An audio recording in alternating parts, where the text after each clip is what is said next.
बालेन सरकारलाई असफल बनाउन फैलाइयो यस्तो भ्रम। वृद्ध भत्ता 70 वर्षबाट सिधै 75 वर्षमा दिने भन्ने हल्ला मात्र।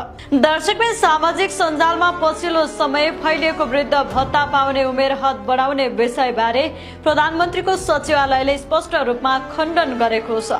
सचिवालयले यस्तो कुनै प्रस्ताव वा तयारी सरकारको एजेन्डामा नरहेको जनाउँदै यस सम्बन्धी समाचारहरू पूर्ण रूपमा अफवाह र भ्रामक भएको बताएको छ।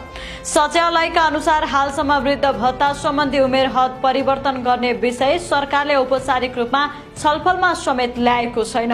सरकारमा यस विषयले प्रवेश नै पाएको छैन, न त उमेर हद बढाउने कुनै निर्णय गर्ने सोच नै छ, सचिवालयले स्पष्ट पारेको छ। पछिल्लो केही दिन यता सामाजिक सञ्जाल तथा विभिन्न अनौपचारिक माध्यमहरूमा वृद्ध भत्ता पाउने उमेर बढाउने तयारी भइरहेको दावी गर्दै विभिन्न पोस्टहरू भाइरल भइरहेका थिए, जसमा बालेन नेतृत्वको सरकारले वृद्ध भत्ता प्राप्त गर्ने उमेर 70 बाट 75 वर्ष पुर्याउने तयारी थालेको भन्ने हल्ला थियो। यस प्रस्तावले अघिल्लो सरकारको निर्णयलाई प्रभावकारी रूपमा पन्छाउँदै नयाँ बहस समेत जन्माएको थियो।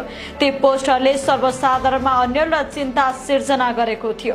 विशेष गरी वृद्ध भत्ता जस्तो संवेदनशील सामाजिक सुरक्षा कार्यक्रमसँग सम्बन्धित विषय भएकाले यसले वृद्ध नागरिक र उनीहरूको परिवारमा असमञ्जस्यता पैदा गरेको देखिएको छ। सरकारले भने सामाजिक सुरक्षा भत्ता कार्यक्रमलाई अझ प्रभावकारी, पारदर्शी र व्यवस्थित बनाउने तर्फ ध्यान केन्द्रित गरिरहेको जनाएको छ। तर उमेर हद परिवर्तन जस्तो महत्त्वपूर्ण निर्णय बिना आधिकारिक छलफल र नीति निर्माण प्रक्रियामा सम्भव नहुने पनि स्पष्ट गरिएको छ।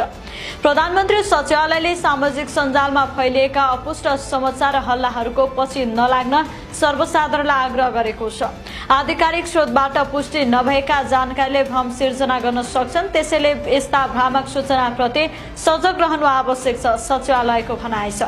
सूचना प्रविधिको विस्तारसँगै सामाजिक सञ्जालमा अपुष्ट र भ्रामक सामग्री छिटो फैलिने क्रम बढ्दै गएको छ। सरकारले पनि आगामी दिनमा यस्ता संवेदनशील विषयमा गलत सूचना फैलिन नदिन थप सचेत र सक्रिय रहने संकेत दिएको छ।